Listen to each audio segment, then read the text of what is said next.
Excellent. Well, I see we've got 12 o'clock on the dot. And so I want to thank everyone for joining us today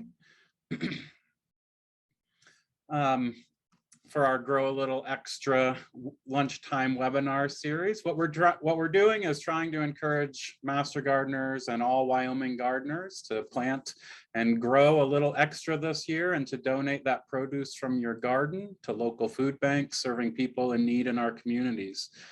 Master gardeners can receive volunteer credit for growing and donating produce and reporting the pounds of produce using our online reporting system. In the last 2 years, Wyoming master gardeners have donated almost 3,000 pounds of produce.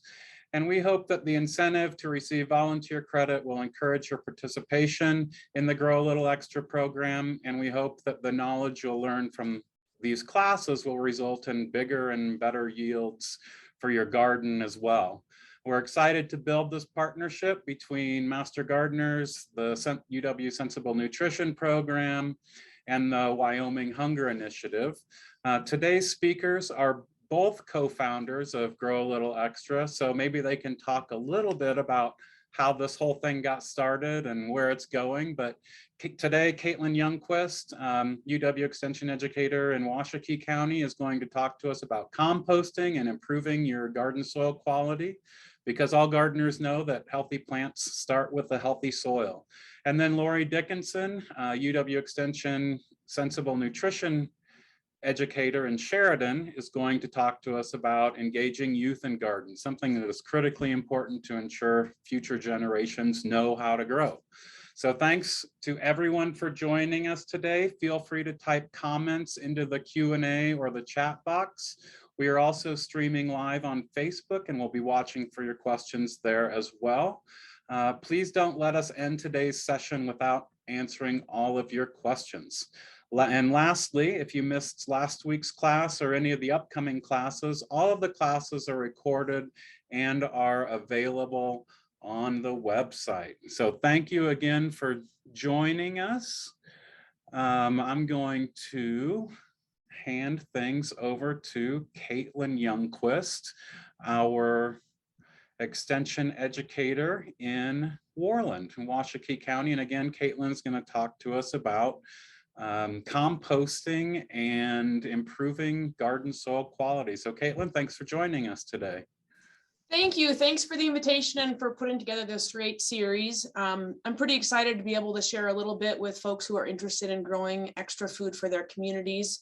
Lori Dickinson and I came up with this program, this idea of just growing extra to share with our communities, and then collaborated with the Wyoming Hunger Initiative.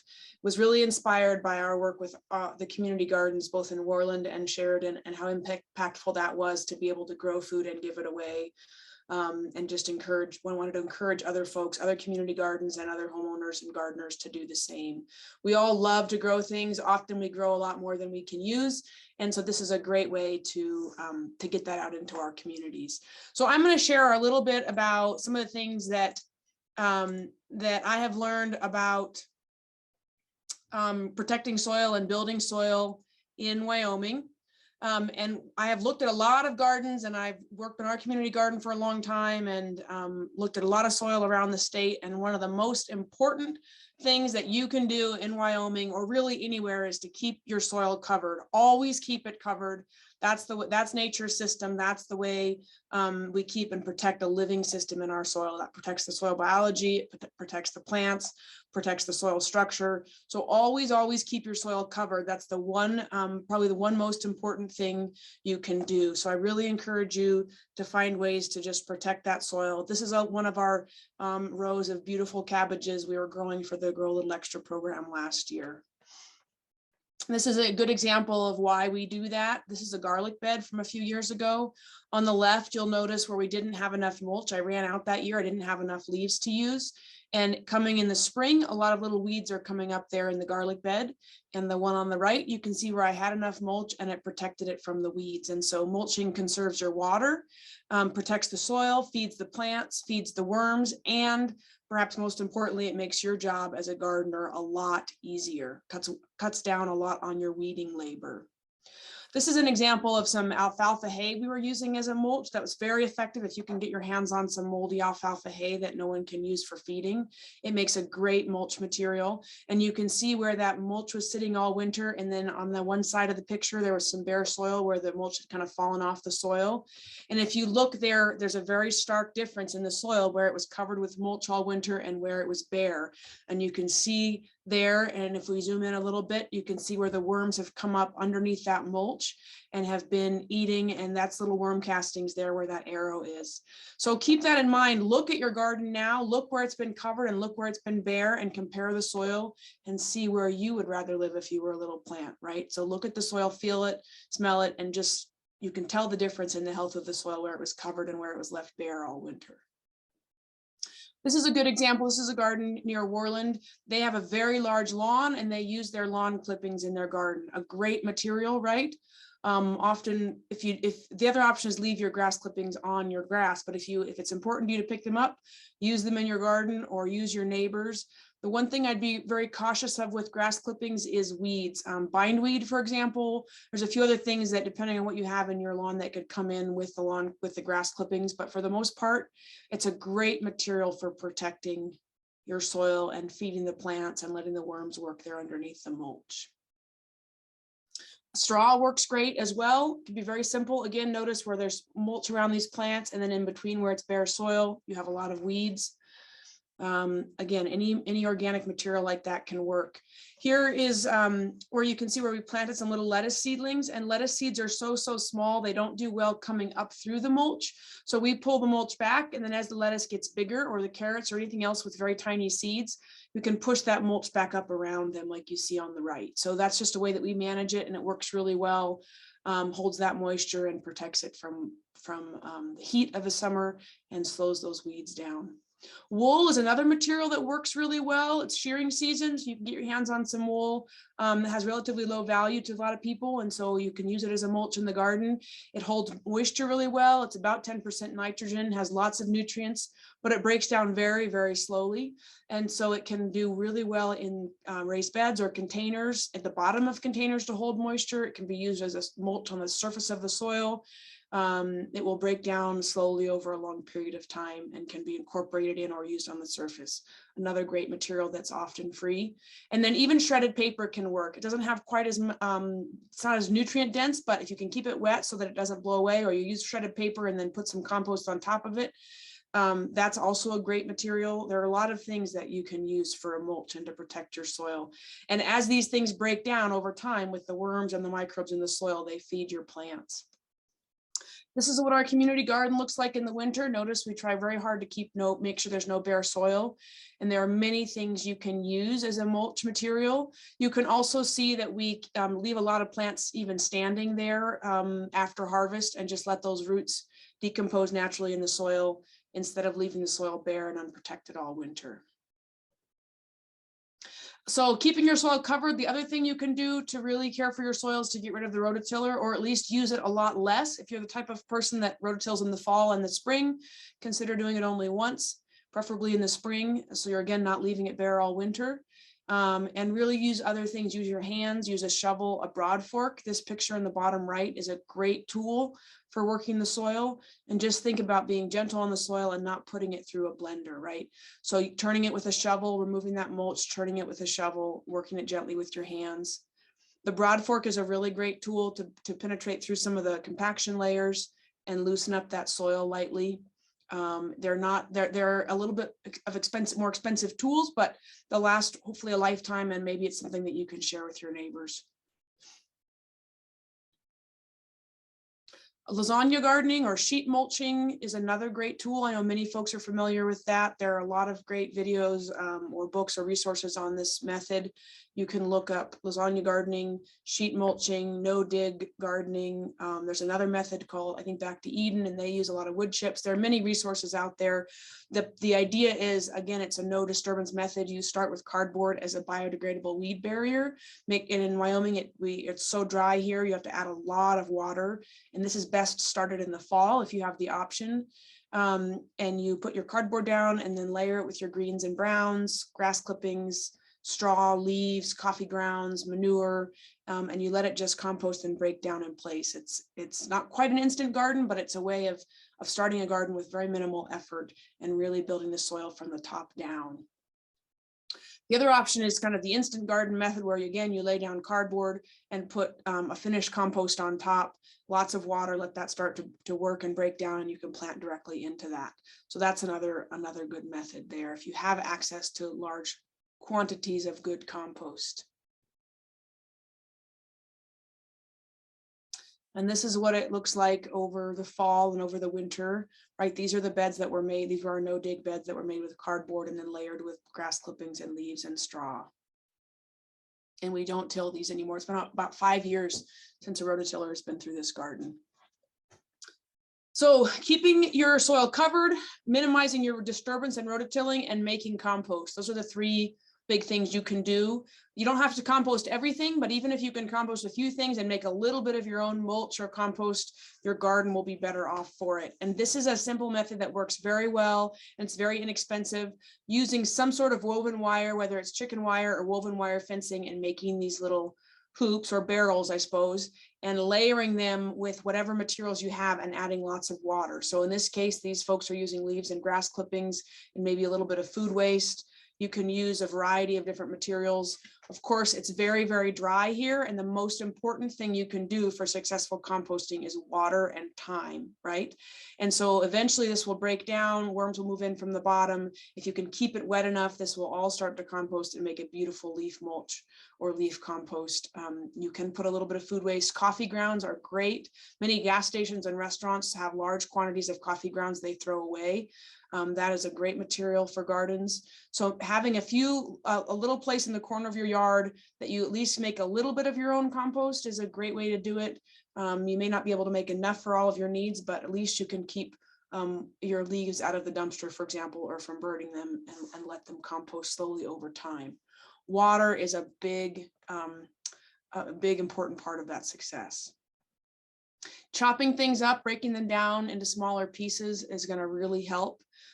This is a lot of stemmy material from the garden, some sunflowers and various other things.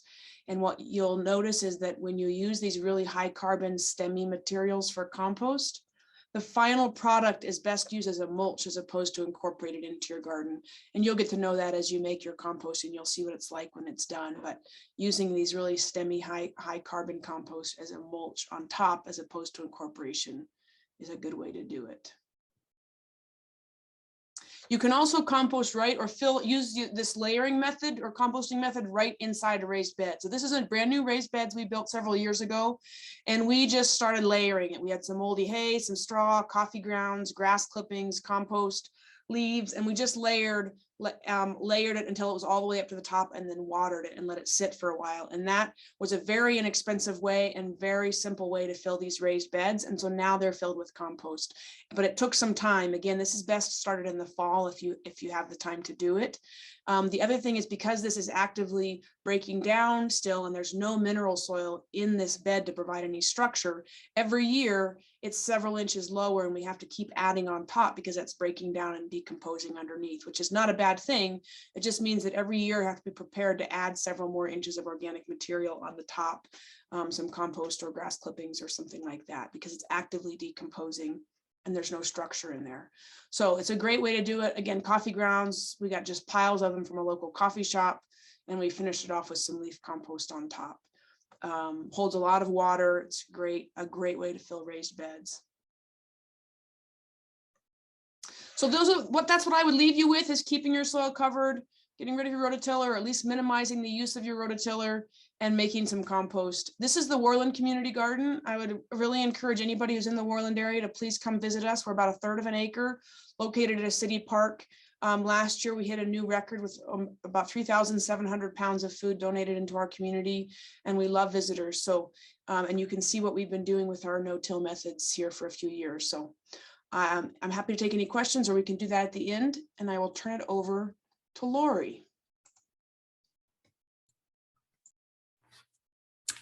So Caitlin, actually, before we switch gears here, we do have a few questions. So since we're on the subject, why don't we just stay there for a second, if you don't mind. There are a couple of questions about, your compost bins and turning and using the compost. So if you compost in the small pile in your yard, so I'm just reading the question here, do you stir it at all as you add water, or just pull from the top of the pile and place it into the garden beds? How do you manage those piles, and when do you decide to pull from it, and how? Yeah, good questions. So I'm assuming they're talking about those wire bins that I was showing pictures of. So what you'll see is generally when the compost is finished, so to speak, or has decomposed significantly, you'll see about half of it, you'll have a volume reduction by about half. So if you stop adding to those bins and you continue to water them and let nature take its course, you'll see that they'll settle down and you'll lose almost half the volume. You'll also see that it looks different. So when it starts to look like compost and smell like compost and look dark, and the original materials are not very recognizable, that's when you know you have a product that you would want to use, for example, in your garden. So it just takes time. The compost process is microbially mediated. So it's bacteria and fungi primarily, and they need food, water, and air, right? So the food is the leaves and grass clippings or food waste or whatever you have in there. Water, you have to add with the hose typically. And then air is the other limiting factor. So you can, one method is to get in there and turn it once a week, if you want, and that's going to speed your process up greatly. If you are interested in a less labor intensive method, which is what we use, then just leave it, add some water and just leave it and let nature take its course. And it's going to take longer and what we would call a colder, slower process. And in the end, it'll still make a beautiful compost. It just takes more time. If you'd like to get it turned around in a couple of months instead of a year, then get in there and turn it. You can lift those wire bins off and move them over and take a pitchfork and move it around between bins to sort of aerate it or fluff it up. But food, water, and air are your three factors. And the water you can add with a hose, and the air you can add by mixing it and turning it. The more uniform it is, it really depends on what you want to use it for. So if you just let your leaves sit in a pile for a year, they'll start to break down without any help, right? But if you add a little bit of water and mix them, they'll break down faster.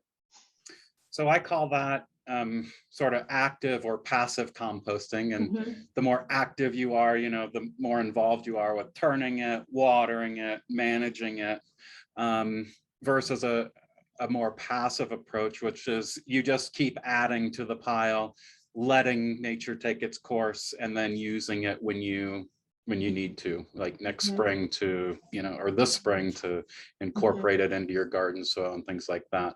The other thing I would add really quick on that is that we often think of using compost in the spring, but actually fall is the ideal time to add anything to your soil. And so think about that this fall. Is putting your compost or your old leaves or grass clippings or anything you have on or in your soil instead of in the spring, do it in the fall. That's a great suggestion, because I always think about it in the spring when I'm preparing the garden, but doing it in the fall does give it time to work into the soil, and especially if you're using any manures, gives the manure time to age and the salts to process, and so you're not going to burn your plants and things like that. And you mentioned a couple things that I just wanted to clarify, so that everyone, I think I know what you're talking about, but I just want to make sure everyone's on the same page here. So you said it should look like and smell like compost. So what should compost smell like? So what we would consider earthy, what you're smelling is some of the humic acids in there and that earthy organic smell. It should not smell like ammonia. It should not smell like rotten food. Or manure. When we think of the smell of manure, we're often smelling that ammonia, that kind of acrid smell. So it should smell like good soil or good earth and feel and look that way. If it looks good, it's probably good stuff. Okay, so we're looking for that, or we're sniffing for that earthy smell. And if it stinks, if your compost pile really just has a terrible stench odor to it, what's likely the problem? It's probably too wet and too high in ammonia is most likely. That smells like a barnyard, basically, or rotten food. And so mixing it, or adding a lot of brown material to it, for example, dry material. When you pile up a pile of grass clippings and they're hot and they almost burn, and then they get kind of rotten and slimy. That's a good example. So mixing something with that It helps a lot. Leaves, So- for example. So too much water can create more of an anaerobic Mhm. compost Mhm. pile, and that's gonna start to smell like you're not Yeah. gonna want that in the backyard.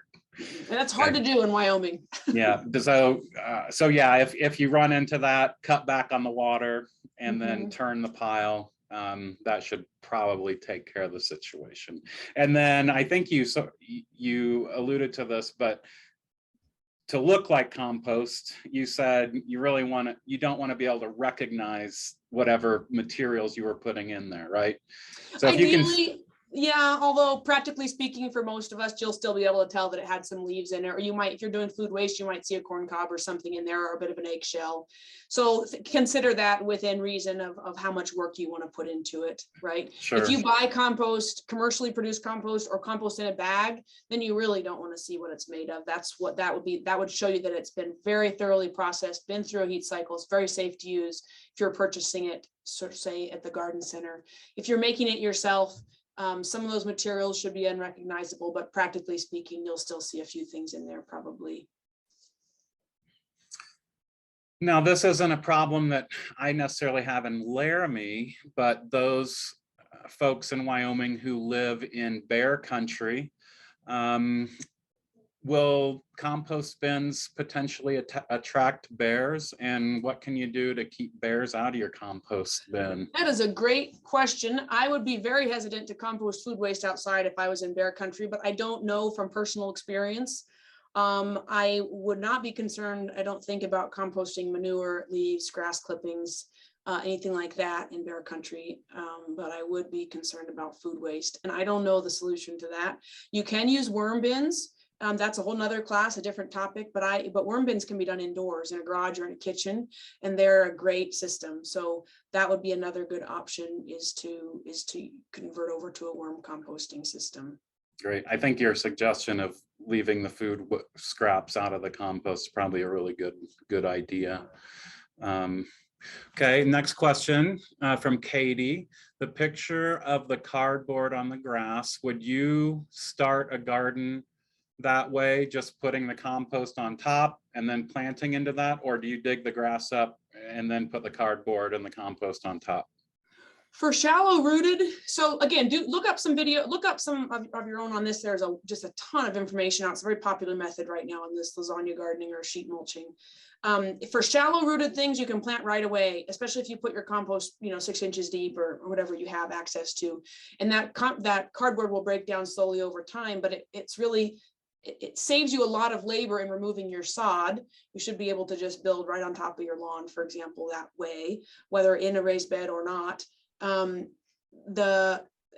If you wanted to, things like potatoes and carrots, right? It's going to take a deeper soil, right? So it may not be the first year you do that method with 6 inches of compost on top of cardboard, you may not be able to grow your potatoes and carrots there, or you may have to grow them somewhere else or have a different system, but eventually that's going to break down and you're going to end up having every year a little bit of deeper and deeper garden soil there. Great. And then another question about growing in a hoop house or a greenhouse where it's a more of a protected environment. Is it still as important to cover the soil as it is in an outdoor growing space in Wyoming? That's a good question. We have a new geodesic dome at our community garden, and we're just learning how to use it. We're actually using pots in there right now. Yes, it's important. It maybe is important for different reasons. So when we protect the soil, rain actually rainfall can actually be quite violent on the soil, and then wind, of course, we have here, and wind is going to cause some erosion and can be very hard on your soil as well. You don't have either of those issues in a hoop house. What you do have often are challenges with salt accumulation. That's a different kind of challenge. The other thing you also can have is extreme temperatures. Can be very warm in the summer, right? And so by keeping the soil a little bit covered, you can help moderate that temperature a little bit, and you can help minimize some of the salt accumulation on the surface of the soil. The other thing you can do is still provide that food for the worms in that cover. So the worms are one of your best friends in the soil, and by giving them a little bit of cover, they don't like to come up where it's bare and exposed. They want a little bit of cover. So providing a light mulch will allow them to come up and work that soil more thoroughly than if it was bare. Now, somebody who has a lot more experience with hoop houses might have something else to share. The other thing is that it's just very, very important you use a mulch that's low in salts. So something like a hay or a straw, perhaps, and leaves instead of a livestock manure-based compost. Great. And then I see Helen Bond has raised her hand. And Helen, I have allowed you to unmute yourself if you want to do that and ask your question. Or feel free to type it in. But Helen, if you're talking, I cannot hear you.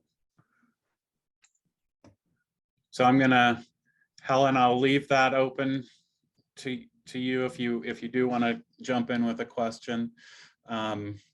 Otherwise, Caitlin, I think that catches us. Oh, here we go. There's Helen. Hi, I don't have a question. I just wanted to raise my hand to let you know I was here. Oh, great. Thanks, Helen. I see a couple of questions in the Q&A section here. Any tips on getting ground covers to stay put in the wind? We had a big problem one year when we tried to use just leaves and they all blew away in the wind. So that didn't work very well. However, once they were composted and start to break down a little bit, they're a little bit heavier and they hold more moisture. That helped. When we're using hay and straw, we use the full flakes. You know how a bale will flake out, we leave it in those flakes, and that works really well for us. Others may be able to chime into the chat with things that they've used for mulch in that way. Those are two things that have, and the wool does not seem to blow away either. And do I worry about herbicides or chemicals in the straw or coffee grounds? I do not worry about it in the coffee grounds at all. The straw, you can have some persistent herbicides. That's a whole nother conversation. I'd be happy to, I'll put some resources in the chat on some of these also. Yes, it's possible to have some persistent herbicides in the straw or hay, and that's best if you get a chance to talk to your farmer or whoever you're getting your straw from. And then sawdust, yes, sawdust is good as long as it's not a sawdust from treated lumber. It's great for a mulch product too, and wood chips. Great, thank you. I had not jumped over to the Q&A box, so thank you for catching that. And I see another question popped up in there. I have used old hay, but then ended up with lots of grass. Yes, good point. So alfalfa hay is my favorite for that reason. If it's clean alfalfa hay, it doesn't have a seed issue typically because it's harvested early. Good quality hay should be harvested before the seeds are viable for the best quality of hay. That doesn't always happen, so be careful about the hay that you're using. We've had the same problem with some lower quality sort of junky hay that have a lot of seeds in it. Straw will typically have a lot of barley seeds or oat seeds in it. Those seem to be a lot easier to get rid of. And again, that hasn't bothered us as much, but those are certainly things to be careful of. I tell you what, alfalfa hay is one of the best things, free things you can get for your garden if you can get a hold of some old moldy stuff that no one's feeding. And hey, just to bounce back to the sawdust question real quick, you're saying sawdust is good as a mulch, right? Yeah. Not as a soil amendment. You right. Wanna... I wouldn't incorporate it as an amendment mixing into your soil sawdust, wood chips, or straw, but they make great mulch material on top of the soil. And also sawdust is a great combination with food waste for composting, or if you have that. Great. And then there was one other question that came into the chat about your the cardboard on your lawn and then composting on it. To start, excuse me, to start expanding my garden and to get rid of lawn. Is that a good approach? Yes, that's a very general approach. Of course, there's a lot more to it than that. And again, I would encourage you to do some of your own looking on it, whether you look it up as sheet mulching or something like that. But yes, you can start as simply as cardboard with 6 inches or more of finished good quality compost if you have access to that in large quantities. If you don't, and you're going to have to layer your own, it will likely be something you start this summer and then be ready to plant into next spring by layering like I showed in some of those pictures. And then how about wood shavings versus, I guess, sawdust, or would Yeah. shavings be good in compost Yeah. too? Yes, the larger things are, the slower they'll break down. Yeah. And then what about cedar mulch? Will it have adverse effects on plants like treated lumber might, or? To be honest, I don't know. Cedar's a preservative, right? That's why we use it for things like decking. And so it's not going to break down very fast. It may not be as biologically active. I don't know if it has any toxicity effects. Do you know, Chris? Not that I know of. Chuck, cedar is pretty, it's a more expensive mulch oftentimes because it decays so slowly. It's a more expensive wood material product, but it tends to last for a long time, and it's frequently used, particularly in areas where you might find cedar and forest products, and like the Pacific Northwest. But anyway, I don't know of any issues associated with cedar mulch having an adverse effect on your garden plants or landscape plants. There's a question about coffee grounds. One of the resources I shared is a really good bulletin on using coffee grounds in the garden. And I think when this recording is posted, you're going to link to a bunch of different resources, is my understanding, Chris. So that will be there for Susie. You asked about coffee grounds. Okay. So is it possible to add too much organic material to your soil? I mean, can you overdo it with the coffee grounds or the leaf mulch or leaf compost? I suppose you could get really out of balance on one thing, but you could grow straight in just good quality compost. That's almost what a lot of potting soil is that way, or a lot of raised bed mixes, or a combination of sand and compost. So yes, I suppose you could get really out of balance on something, but mostly I'd be concerned about salt if you were using a very, very rich feedlot manure or something. Okay. Yeah. Chris and Caitlin, we have one question that just came in on Facebook. They said they've heard of using wool for ground covers, and it keeps the moisture in, which Caitlin, I think you talked about, but can you just go through that again really fast? Yes, so we have been experimenting with it in the community garden for a couple of years. It does keep the moisture in. It doesn't break down very quickly. In side-by-side comparisons with straw, we found that it was not quite as good of a weed barrier, although that may be because the straw was on so thick in those thick flakes that are almost impermeable. You know how hay and straw gets flaked out. And so the wool mulch is a little bit softer and easier for some of the weeds to grow through. One of the challenges, the labor challenges with us in the community garden, is that once you have that heavy mulch system, you have to pull that mulch back to work the soil, then put it back in place. Because I don't want to incorporate that straw into the soil. And I'm hoping this spring with the wool, you could just dig that wool right into the soil, right? And so then that will be an easier way to manage it. So that's what we're experimenting with. And you can also put it in your pots and flower pots and small containers. I would put it down in the pot as you're filling it, for example, to help hold moisture and reduce watering frequency and the heat. It's about 9 or 10% nitrogen. And it has, of course, often has manure with it if you get some of the dirtier wool. And it may also have weed seeds. That's the other thing I'd be really careful of, is there could be weed seeds stuck in the fleece. We have not had that issue, but they would potentially be there. Okay. And I think we've got time for a couple more questions. But the next one in the Q&A box is about going back to the hoop house greenhouse question. How effective is covering the soil to protect the low soil temperatures at night? Is it going to make a big difference? You mean to keep the soil warmer at night? Right, I think so. It will, but the only way to find out is to get yourself a little $5 oven thermometer and meat thermometer and measure it for yourself. So it will have some effect of being a little bit cooler in the heat of the day and a little bit warmer at night. But I think the best thing to do is to do your own experiment and then let us know, because I'm actually really curious what the difference might be, whether it's in a hoop house or outside. And of course, different places in the state, it's going to be quite different as well. Great. And then Rosanna said, I missed the beginning of class, so apologize if this question has already been asked and answered. But you didn't really mention the fabric type mulches or weed fabric. So do the fabric type mulches, ground covers for vegetable gardens, what kind of effects are they going to have on the soils, and do they last? And is the black color a concern for, warming or reflecting the sunlight that might, be an issue for your garden plants? That's a really good question. I don't have a lot of direct experience. I know that the black plastic mulch system is very common for organic vegetable production because it allows producers to control the weeds without herbicides, right?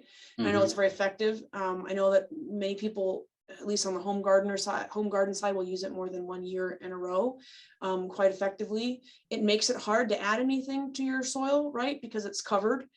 So maybe one of those things where if you're for ease of production, you're going to use a black plastic or a woven landscape fabric, you need to add plenty of amendments, or build your soil or add your fertilizer before you cover it. If you want to leave it covered for several years, it does get pretty hot, although it's used very successfully by a lot of people. So clearly it works. There are different colors you can use for reflectants, and maybe Kristen knows more about this, that have different effects on pests, insect pests, I believe. Different colors, there's red and silver and black. So I don't know a lot about it, but I know it works well for a lot of people. Yeah, and I guess the one thing I would add is to apply a mulch on top of the weed fabric. So that's going to eliminate any concerns about the black absorbing heat or reflecting, getting too warm or reflecting light or things like that. But I like to cover it with mulch, partly for aesthetics. So you don't have to look at the black fabric, and the mulch in your garden, looks nicer. So for aesthetic reasons, but also I think the mulch is going to, help buffer that soil temperature during the day, help conserve moisture in the soil and those sorts of things. Like Caitlin mentioned, using those weed fabrics in certain types of growing systems. I was using it in my strawberries in the high tunnels, because if you've grown strawberries, you know how weeds become, the grass just starts growing up in the middle of your strawberry patch, and it becomes very difficult to manage the weeds. And so that probably eliminated 90% of my bending and pulling weeds. Now, grass and thistles still popped up in those planting holes where the strawberries, the holes that I cut into the fabric for where the strawberries were growing. But I didn't have weeds coming up in the aisles and in between the plants and things like that. So I looked at that material as more of a weed control than something that's going to impact the soil quality. And that's why I used it. And I found it in certain situations to be really beneficial. I've also found it in some landscape situations to be just a pain in the neck, where you end up, it gets in the way because you're planting and digging later, in future years to plant flowers, or the mulch blows away and the corner of that fabric, is now exposed, and doesn't matter how much mulch you try to put back over it, that corner's still flapping up there in the wind. So I have a love-hate relationship with weed fabric. That's my experience. So use it with caution, but use it to your advantage if you are going to use it.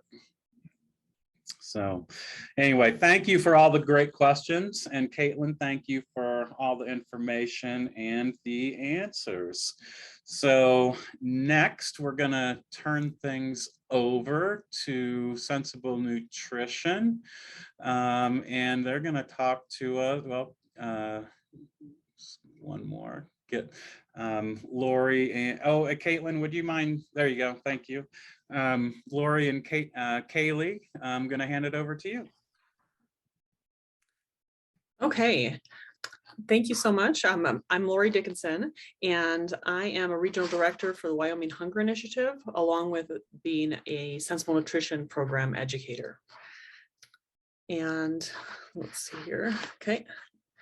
There you go. So talk a little bit more about the Grow a Little Extra program. The program is really meant to and created in order to address food insecurity, but with local solutions. The whole concept of the Wyoming Hunger Initiative is really to kind of meet communities where they are and assist communities in doing the work they're already doing, with the thought being that our communities already have programs and people that are doing great work addressing food insecurity, and the Wyoming Hunger Initiative wants to come alongside them and assist them as much as possible. This is going to be the second year of the Wyoming Hunger Initiative, Grow a Little Extra program. And again, the program was developed in partnership with the University of Wyoming Extension, Master Gardeners, and the Sensible Nutrition program. And it's open to everyone in the community. We obviously are addressing you as Master Gardeners at this time. And the idea being that we want you to just plan with others in mind. So you're already planning your garden. If you can put a couple more rows in, or work with another community member or organization to expand and grow a little bit extra to help our neighbors, we noticed that everyone pitching in really has made a huge difference. In fact, in last year alone, in the first year of the program, we were able to donate over 10,000 pounds of produce across the state was donated just through a Grow a Little Extra program. Okay. And so with the success of last year's program, we decided we really want to explore new ways to engage the community. And a big part of that is our youth and doing some youth outreach. And that's really a perfect fit for the Master Gardeners program as well, because there's so many aspects of the Master Gardeners program that really is intended to connect with our community members. Okay. And so what we did to make it a little bit easier is we divided into 4 sections to give you ideas how to start, but there's lots of ways to connect with youth. Hopefully this will give you a great start and to find a plan that'll work best for you and your community, because every community is different as far as what organizations are available and what resources are available. So we have 4 different groups here, and then I'm going to break them down for you, and hopefully that'll be helpful. Okay. All right, the first one being the 4-H component. As we know, most of you know, but we have a really strong 4-H presence across the state.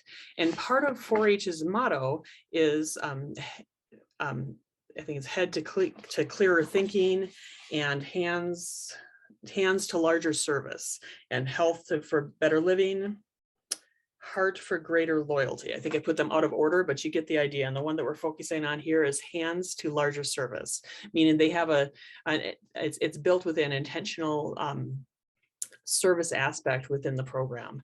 And I know our local 4-H here, and again, I'm in Sheridan County, they really encourage like different clubs to have different community service projects within the club. And there's lots of ways for them to do it. They can do it program wide, they can do it as individuals, but that is something that they really do encourage the kids to do. So with that, you want to encourage, you can encourage group wide or area wide access for 4-H, but you can also, if you don't want to just work on it as addressing them as like this is an opportunity, maybe you have a community garden that you're working with and you can invite all of 4-H. Another way to really like specifically help come up with ideas is to work within their project ideas. Most 4-H works within kids pick different projects and they work on it for a number of months to show at fair. And so there's a lot of 4-H projects that can be incorporated into gardening and horticulture, and that might be a really great way to connect. They have food and nutrition ones that also you could also partner with Sensible Nutrition for any of those to do programming with 4-H. They could do food preservation, so they would grow foods and they would learn how to can it and preserve it, and that would be their fair project. And then the side benefit with that would be additional food and produce to donate as well. Even woodworking or metalwork projects, they can do build garden beds or help with existing gardens. They could do maybe build structures and such for vertical gardening. There's lots of really cool opportunities that they can do, so they can work on other skills and then develop more of appreciation for gardening and learn about the process as well.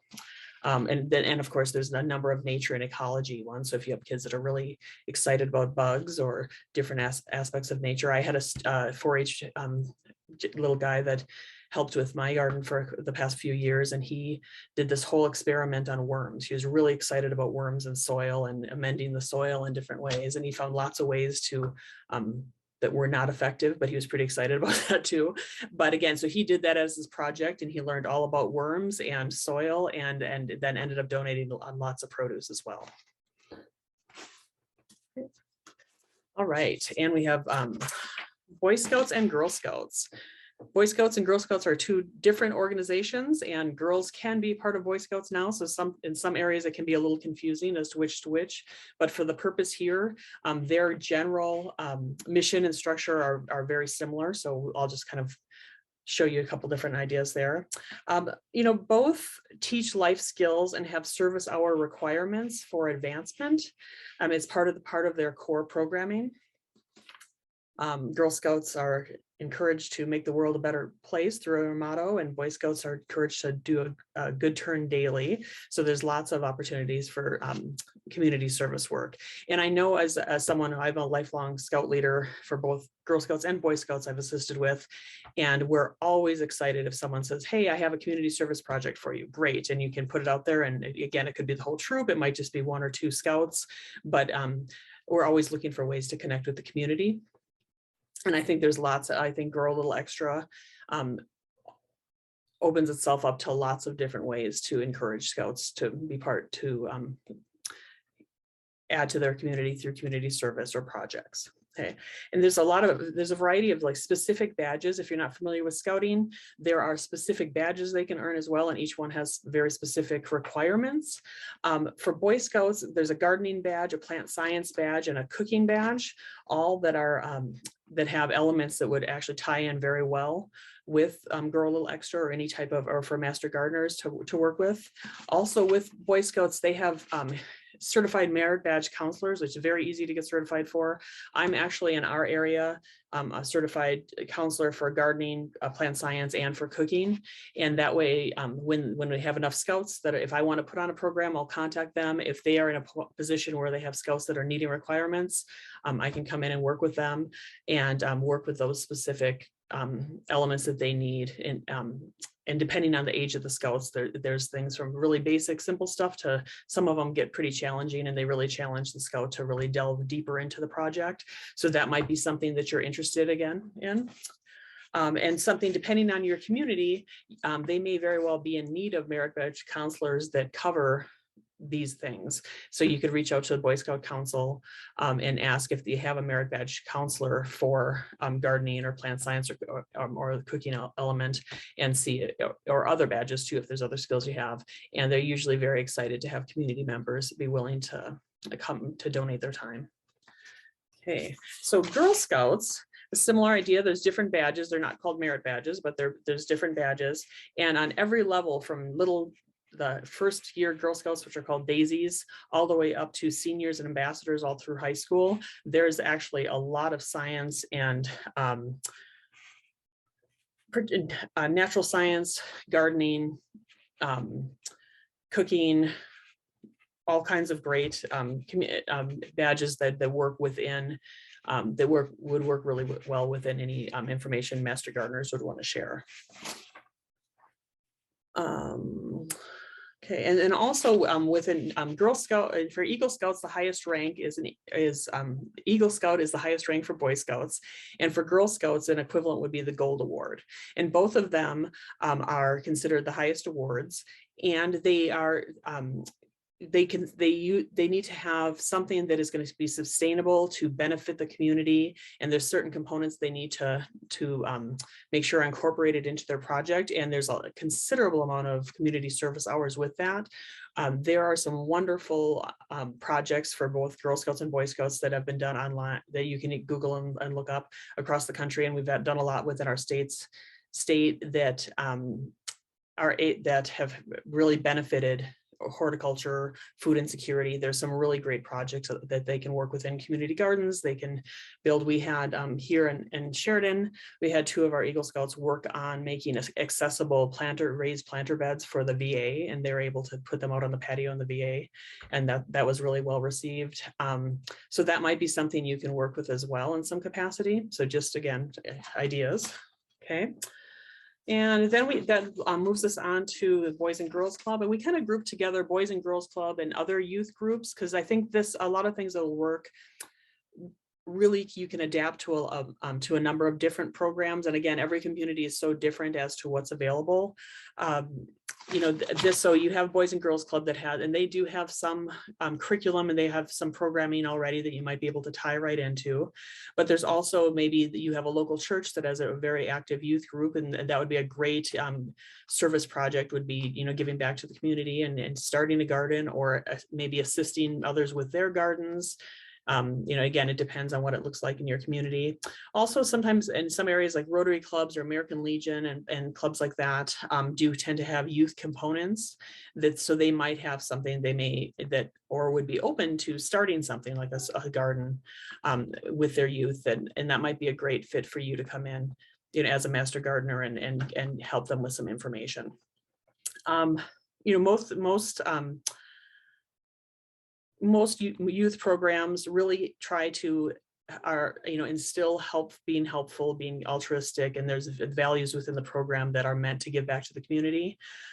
Most programs are meant to teach kids necessary life skills, or introduce them to skills that maybe they wouldn't come across in school, or maybe if their family in their life outside of school, their family may not have access, or maybe have never had a chance to expose them to things like gardening. So really, most of the programs, everything that I've mentioned, has components in that could fit very easily into some type of class for master gardeners, or specific like work that you might want to do. And just keep in mind to connect with other partnerships, again, connecting with University of Wyoming Extension programs. And there's also programs that are already in place with Sensible Nutrition, with different, like Sensible Nutrition, that you could come in as a master gardener, and it might be a really easy partnership. Okay. So, and that brings us to our early care and education centers. So we're talking mainly like preschools and like younger, up to kindergarten age education centers. It depends on each area. It has different, they might have Head Start, they might have individual preschools. It depends on your area. And this is a great time to like to connect kids with the idea of healthy food. It ties in really wonderful to teaching that they're already doing with science exploration, and trying to get them out there and playing outside, and just another connection to the earth and a reason to get out there and get dirty. And then you have an opportunity, if you haven't yet in your own life, working with kids in the garden is so exciting. They are so happy, and they will, like, their joy will help you remember like why you got into gardening in the first place, or what you love about it, because they just like anything that grows or happens, they just get very excited about it.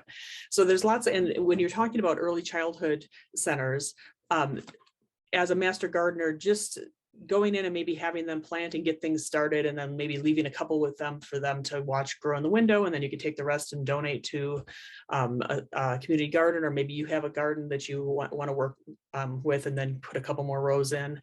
And it just lends itself to a lot of like pretty quick and easy ways to connect and add that educational component that's so important with master gardeners. But simple projects, like we have one through Sensible Nutrition, which some of our educators did, where they start seeds in a glove. So they have kind of a little see-through glove, and the kids plant dirt and little seeds in it, and then they can watch them grow, it was really successful and fun. Just like so many other organizations, most centers and teachers are really excited if you have community members that are willing to come in and share their expertise. It's great because it gives kids that, it's important for kids to know that there's other people in the community that are willing, that, want to give their time and think it's valuable to communicate and connect with them. Teachers are always excited to put together some type of field trip. So if you can, if you can't necessarily work with them throughout the summer, having kids come out at the end of the year and help harvest is so much fun, because they are just like squealing and excited about every pumpkin and every carrot they pull up. And it's very rewarding in that regard as well. And Sensible Nutrition does have programs where we're already working within early childhood centers, and we have one of our youth curriculum is Bo the Bison, and that would tie in well. So you might have a Sensible Nutrition educator in your area that's already doing some great programming, and you can partner with them and do the master gardener element, which just, as far as gardening stuff, which would be, again, easier for you because it's already established, and you'd add much value for whatever program you're connecting with. Along with that, I kind of tied on here too for older students. Like every age has different state standards for education in every grade level. And so there's elements of nutrition in and science elements that would tie into horticulture and gardening. So if you have any schools in your area that you want to connect with, it's fairly easy to find that tie-in. And again, teachers and educators are usually pretty excited to have somebody come in and share their expertise with their class. And that again can be science, it can be the nutrition cooking aspect of it. Sensible nutrition, again, is in all different age levels in the school, so it would be a great tie-in to any educational component. So just kind of keep that in mind. There's also a lot of schools now have school gardens. If you're really ambitious, if you have a school that doesn't and you want to start that up, you'll probably be really surprised at how much support you'll get, and you probably have someone within that school already that's excited about gardening and might jump in and help you with that. Okay. All right, so that was a lot of information. It just intended to kind of show you that there's a lot of things out there already. When we're, want you to consider connecting with youth. I know that can be really daunting if it's not something you've done before, but just like just like Wyoming Hunger Initiatives is developed to kind of come alongside programs that are already successful and help them because they know what's best in their community. There's so many ways programs, the ways that you can connect with programs that are already doing this. They're already working with kids. They have community service components. And if you can, and so you don't have to develop the program, you don't have to, start from scratch and figure out how can you get kids to come into the garden. Look around your community and ask around, and there's probably lots of ways that would be a really easy kind of connection. And so just kind of keep an open mind to that, and feel free to reach out to me, reach out to other people in your area that might know what's going on more in your area with youth. Also, so the first thing we should really do, though, is start with connecting with your local extension office and your sensible nutrition educator, because sensible nutrition educators are already doing a lot of this work, or at least have those connections that can help with. Okay, and most areas, the sensible nutrition educator is going to be already working with food banks and food pantries and school gardens and community gardens, and there's lots of other programs. And also the extension office is and again, in most areas, is where you can find lots of information, and as well as the Grow a Little Extra seeds that we have distributed too. There is also a grant available for different community gardens and programs that want to expand their gardening with the intention of donating their produce to Grow a Little Extra. So that might be a great way to connect with on one of these organizations as well. Okay, but just explore your partnerships that are already in place. And there are so many programs with curriculums that would really value your time and knowledge. Again, remember your purpose as far as connecting with youth as a master gardener is to share your knowledge about master gardening. So, again, so that you're not a teacher, you're not a curriculum development specialist, you just have a lot of passion and excitement and knowledge, and we're just trying to find a way for you to connect and share that. And then you'll find that a lot of schools and a lot of organizations really will see value in that and appreciate your efforts. There's also, every area is a little bit different. Like I know in my area, I have the food group, which is a local backpack program. And that's one of the programs we partner with to donate the Grow a Little Extra food. They're a great resource because they're really well established. They're already, really kind of cemented in the community and know where the needs are and know how all different programs work. We also have a program called Rooted in Wyoming, and they are specifically and their mission is very specific as far as encouraging youth gardening and community. And so they help with each school, making sure the schools have a gardener, helping them establish a garden. So they're a great resource as well, because they're already connected in the schools. That might be a great way to connect with a teacher or with a specific garden to see if you can come out and maybe do a program or help with expanding their garden. So I think that covers most of it, but it's actually starting to, at least today anyways, it's feeling like spring here in Sheridan. And so, you know, that's a great time if most of you are probably already have your plans in place and maybe have things in the ground already, but it's a great time to start thinking about that. And we just ask while you're thinking and making those plans for your garden that you plan ahead to grow a little extra and think about our neighbors in need this year. So I'm open to any questions. Thank you so much, Lori. I'll also just add in that Lori was that in spring 2020 or 2021? Lori went through the Master Gardener class. So she is also, besides being a nutrition educator, a Master Gardener, and has been really active in Sheridan in a variety of gardening projects. So I want to just say thank you, Lori, for the work that you're doing. And also just suggest for those of you out in the state that this Rooted in Wyoming that Lori mentioned and other projects, that could really serve as a template for you to use if you were sort of thinking about starting a project like that in your hometown, in your area, you know, if you're not in Sheridan. And I think Lori would be a great resource to, you know, to pick her brain, to ask questions about how does that work? How do you manage this? How did you get into your schools? And, you know, what types of projects and activities are you doing with the kids?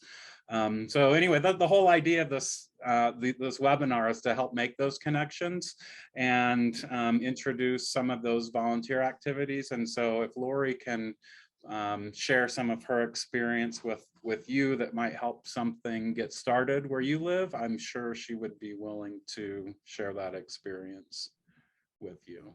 No, absolutely. But it's something I want to keep in mind is there's a lot of things in place already. So don't, you know, I know that was a lot of information I just kind of threw at you, but there's lots of ways that are not going to be overwhelming. And, you know, if you want to, and you want to help start a community garden or at a school, that's awesome. But also if you know, there's lots of places that are already, and things that are already in place that you can just kind of step up and just share your information and you know, there's a lot of value in your knowledge and your expertise as a master gardener. So it doesn't have to be as, you know, a humongous project, because every little bit helps. And again, when you're working with youth, if you get one kid that's kind of excited about growing something, that might make a huge difference in their life. And if we can get a couple more zucchini out of it to help our neighbors, then it's win-win all around. Awesome. Well, this is good stuff, and I appreciate everyone being here. Laura, thanks for sharing your information with us today. Kaylee shared a link in the chat box if you want to connect with the local C&P educator in your area. If you have any questions about that, feel free to reach out to me or Lori or Kaylee, and we'll try to help facilitate making those connections and support those connections across the state where we can. So, well, with that, folks, I hope you'll join us again next week for our next webinar. We may actually have to switch things around on next week's topic just due to some personal issues that have come up. But right now on the schedule, we have raised bed gardening, but we may switch it up to promoting pollinators and just swap week 3 with week 4 on the current schedule. But regardless, we'll get all the information to you. Thanks for being flexible, and thanks for all the great information and the great questions and the participation. And we hope to see you again in the future. Thanks again for joining us. If you missed today's class, well, if you're here, you didn't miss today's class, but for those who did, we are recording all of these sessions and we'll make those available as well. So thanks for joining us and hope to see you next week. Have a great day, everybody. Thank you.